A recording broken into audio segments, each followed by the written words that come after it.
Ekadashi fasting అంటే ఏం తినాలి? పిల్లలకి అండ్ మనకి ఒకే ఫాస్టింగ్ ఫుడ్ ఉంటే బెస్ట్ అని ఆలోచిస్తాం కదా! సో, అయితే ఈ ఏకాదశి రోటి ట్రై చేయండి.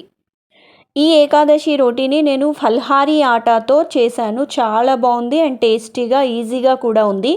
దీన్ని నేను ఇస్కాన్ యాబిట్స్ వాళ్ళు గోవింద రెస్టారెంట్‌లో సేల్ చేస్తే అక్కడ నేను తీసుకున్నాను.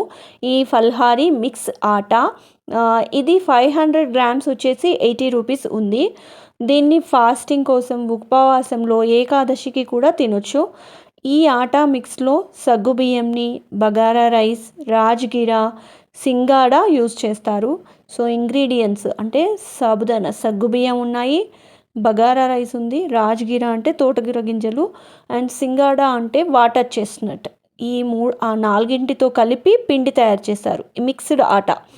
ఈ పిండిని సేమ్ చపాతీ పిండిలానే కాస్త సాల్ట్, గ్రౌండ్‌నట్ ఆయిల్ అంటే పల్లి నూనె ఒకటే ఫాస్టింగ్‌లో యూజ్ చేస్తాం కదా! గ్రౌండ్‌నట్ ఆయిల్ వేసి కాస్త వాటర్‌తో సేమ్ గోధుమ పిండి చపాతీని ఎలా తడుపుకుంటామో అలాగే నీట్ చేసి సేమ్ తడుపుకొని ఒక 10-15 మినిట్స్ రెస్ట్ ఇచ్చి సేమ్ గోధుమ పిండి చపాతీలానే రోలర్ పిన్‌తో ఒత్తుకొని పాన్ పైన ఆయిల్ ఆర్ ఘీ ఎవరికి ఏది నచ్చితే అది వేసుకుంటూ రెండు వైపులా తిప్పుకుంటూ సేమ్ చపాతీలానే పాన్ పైన కాల్చుకోవాలి.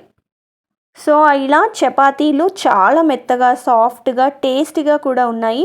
నేను ఈ చపాతీలకి ఫూల్ మఖానా కర్రీ చేశాను. ఆలు, టమాటో, లోటస్ సీడ్స్‌తో కలిపి కర్రీ చేసుకున్నాను. ఈ ఫల్హారీ మిక్స్ ఆటా చపాతీ తింటే మన ఫాస్టింగ్‌ని ఈజీగా చేయొచ్చు.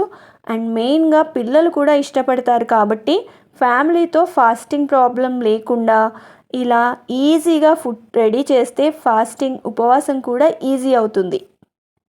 సో, ఈ ఫలహారీ మిక్స్ ఆటాతో, ఈ ఫలహారీ పిండితో చపాతీలే కాకుండా పూరి కూడా చేసుకోవచ్చు. మీకు ఈ ఏకాదశి రోటీ నచ్చితే మీరు ట్రై చేయండి. హ్యాపీ ఏకాదశి.